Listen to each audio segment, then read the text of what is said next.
ರಾಜ್ಗೆ ಕೃಷ್ಣನ ಜೊತೆ ನಮ್ಮ ವಂಶಿ ಡೇಟ್ ಫಿಕ್ಸ್ ಆಗಿದೆ. ಕೃಷ್ಣ ವಂಶಿ ಮಾರ್ಚ್ 2ರಿಂದ ರಾತ್ರಿ 9:30ಕ್ಕೆ ನಿಮ್ಮ ಉದಯ ಟಿವಿಯಲ್ಲಿ. ನಾನು ಇಲ್ಲಿಂದ ಹೋಗೋ ಪರಿಸ್ಥಿತಿನಾಗ ನಾನಿಲ್ರಿ. ತಲೆ ಕೆಡ್ಸ್ಕೋಬೇಡಿ. ಭೀಮಾಂಬಿಕಾ ಕಡೆಯವರು ಆ ಮನೆ ಕಡೆ ಹೋಗೋದಕ್ಕಿಂತ ಮುಂಚೆ ನಾವು ನಿಮ್ಮ ಮಗನ್ನ ಬೇರೆ ಕಡೆಗೆ ಸಾಗಿಸ್ತೀವಿ.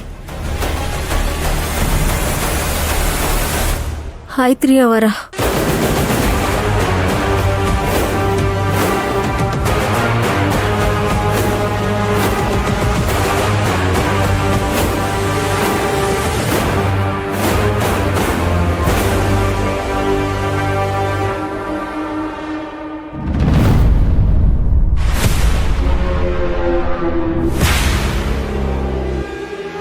ಆತಾ ಆಯ್ತ್ರಿ.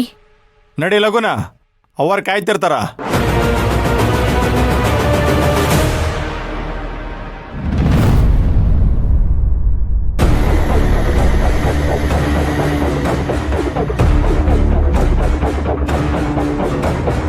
ಪಲ್ಲವಿ, ನನ್ನ ಬೆನ್ನಿಂದೆ ನೀನು ಇಷ್ಟೊಂದು ಆಟಾಡ್ತಾ ಇದೆಯಾ?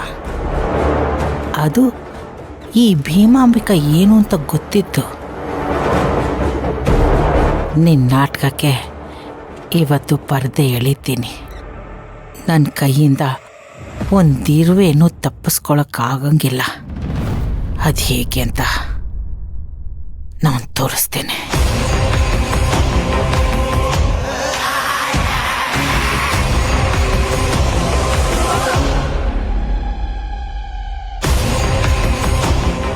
ನೋಡ, ನಾನೀಗ ನಿನಗೊಂದು ವಿಳಾಸ ಕಳಿಸ್ತೀನಿ. ಆ ಮನೆ ಒಳಗ ಯಾರು ಅದ್ದಾರ ಅಂತ ನೋಡಿಕೊಂಡು ನನಗೆ ತಿಳಿಸ.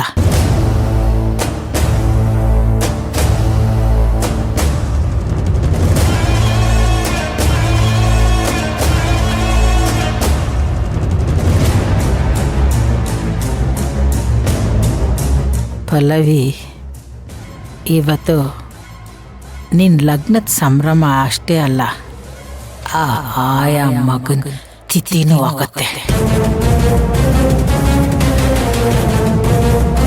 ನನ್ನ ತಿಂದು ನನ್ನ ಬೆನ್ನಿಗೆ ಚೂರಿ ಹಾಕಕ್ಕೆ ನೋಡ್ತಿದ್ದಾನ.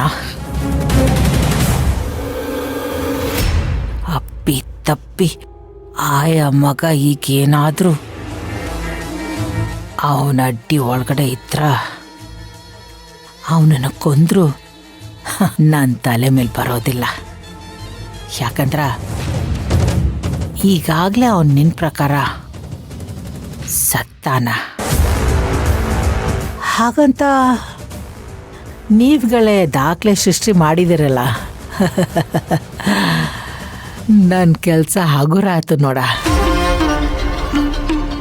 ನೀನು ಚಾಪಿ ಕೆಳಗೆ ತೂರಿದ್ರೆ ನಾನು ರಂಗೋಲಿ ಕೆಳಗೆ ತೂರ್ತೀನಿ.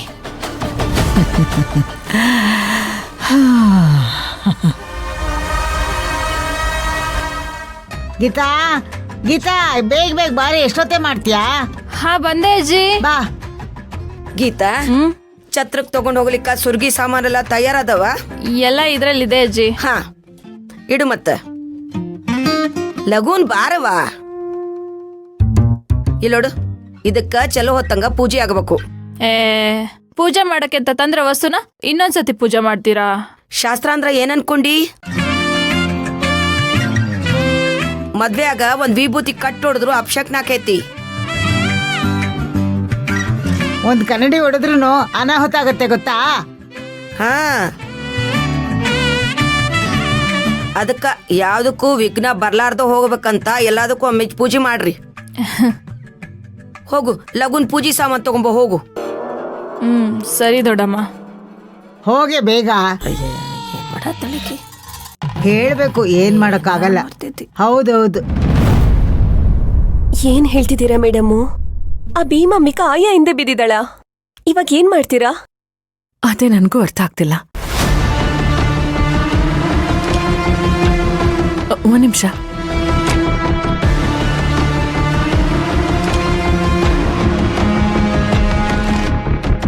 ಅಯ್ಯೋ, ಫೋನೇ ಕನೆಕ್ಟ್ ಆಗ್ತಿಲ್ಲ. ಮೇಡಮ್, ಆ ಭೀಮಾಂಬಿಕಾ ಮೊದ್ಲೇ ಕ್ರೂರಿ ಅಂತ ಹೇಳ್ತಿದ್ದೀರಾ. ಈಗ ಆಯನ ಮನೆ ಕರೆದವಳಂದ್ರೆ ಅವಳು ಸುಮ್ಮನೆ ಬಿಡ್ತಾಳಾ? ಖಂಡಿತ ಇಲ್ಲ. ಇದ್ರ ಹಿಂದೆ ಏನೋ ಉದ್ದೇಶ ಇರುತ್ತೆ.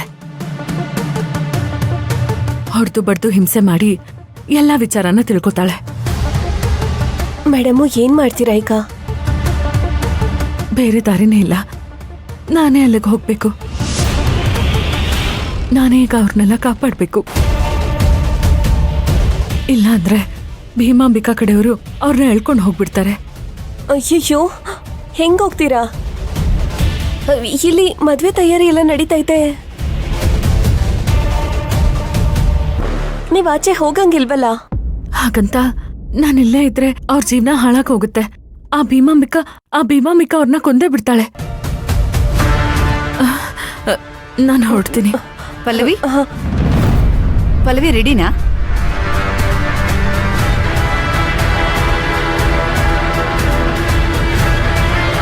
ಗೌರಿ ಪೂಜೆಗೆ ಲೇಟ್ ಆಗ್ತಿದೆ, ಎಲ್ರು ಕಾಯ್ತಿದ್ದಾರೆ, ಬಾಮ್ಮ. ಅತ್ತೆ, ನಾನೊಂದು ಅರ್ಧ ಗಂಟೆ ಹೊರಗಡೆ ಹೋಗ್ಬೇಕಿತ್ತು. ಎಲ್ಲಿಗೆ? ಅದು ಒಂದು ಅರ್ಜೆಂಟ್ ಕೆಲಸ ಇದೆ ಅತ್ತೆ. ಏನ್ ಹುಡುಗಾಟ ಆಡ್ತಿದ್ಯಾ ಪಲ್ಲವಿ? ನಿನ್ ಮದ್ವೆ ಅನ್ನೋದಾದ್ರೂ ನೆನ್ಪಿದ್ಯಾ ನಿನ್ಗೆ?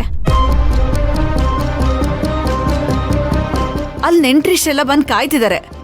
ಗೌರಿ ಪೂಜೆ ಮಾಡ್ಬೇಕು, ಬೇಕಾದ ಶಾಸ್ತ್ರಗಳೆಲ್ಲ ಇದೆ, ಅದನ್ನೆಲ್ಲ ಬಿಟ್ಟು ಎಲ್ಲೋ ಹೋಗ್ತಾಳಂತೆ. ಹಾಗಲ್ಲ ಅತ್ತೆ, ಎಮರ್ಜೆನ್ಸಿ, ಹೋಗ್ಲೇಬೇಕು. ಏನ್ ಎಮರ್ಜೆನ್ಸಿ? ನಾನ್ ನಿನಗ್ ಮೊದ್ಲೇ ಹೇಳಿದ್ದೆ ಅಲ್ವಾ ಲೀವ್ ಹಾಕು ಅಂತ. ಹಾಕಿಲ್ವಾ ನೀನು? ಲೀವ್ ಹಾಕಿದ್ದೆ ಅತ್ತೆ ನಾನು. ಆದ್ರೆ ಇದು ಸಡನ್ ಆಗಿ ಬಂದಿದ್ ಪ್ರಾಬ್ಲಮ್. ಹೋಗ್ಲೇಬೇಕು. ಹೋಗಿಲ್ಲ ಅಂತಂದ್ರೆ ತುಂಬಾ ತೊಂದರೆ ಆಗ್ಬಿಡುತ್ತೆ. ನೋಡು, ನೆಂಟ್ರಿಷ್ಟೆಲ್ಲ ಮನೆಗ್ ಬಂದಿದ್ದಾರೆ. ಎಲ್ರ ಮುಂದೆ ನಮ್ಮ ಮರ್ಯಾದೆ ಕಳಿಬೇಡ ನೀನು.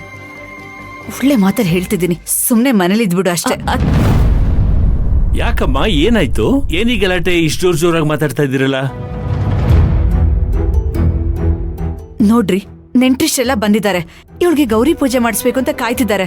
ಆದ್ರೆ ಇವಳು ನೋಡಿದ್ರೆ ಹೊರಗಡೆ ಹೋಗ್ಬೇಕು ಅಂತಿದ್ದಾಳೆ. ಏನಮ್ಮ ಪಲ್ಲವಿ ಇದೆಲ್ಲ? ಮಾವ, ನಂಗ್ ಪರಿಚಯ ಇದ್ದವರೊಬ್ರು ಅಪಾಯದಲ್ಲಿ ಸಿಕ್ಕಾಕೊಂಡಿದ್ದಾರೆ. ನಾನಿವಾಗ ಹೋಗ್ಲೇಬೇಕು, ಇಲ್ಲಾಂದ್ರೆ ಸಮಸ್ಯೆ ಆಗುತ್ತೆ. ನೋಡಿದ್ರ, ಆಗ್ಲಿಂದ ಎಷ್ಟೇ ಹೇಳಿದ್ರು ಇದೇ ವಾದ ಮಾಡ್ತಿದ್ದಾಳೆ. ನೋಡಿ, ನಮ್ ಮಾತಿಗೆ ಬೆಲೆನೇ ಇಲ್ಲ ಅಲ್ವಾ? ಪಲ್ಲವಿ, ಅತ್ತೆ ಮಾತ್ ಕೇಳು. ನೀನೀಗ ಎಲ್ಲೂ ಹೋಗ್ಬೇಡ. ಮಾವ, ಅದ್ ಹಾಗಲ್ಲ. ನೋಡಮ್ಮ, ನೀನ್ ಈ ಕೆಲ್ಸನ ತುಂಬಾ ಪ್ರೀತಿಸ್ತೀಯ ಅಂತ ನಂಗೆ ಚೆನ್ನಾಗಿ ಗೊತ್ತು.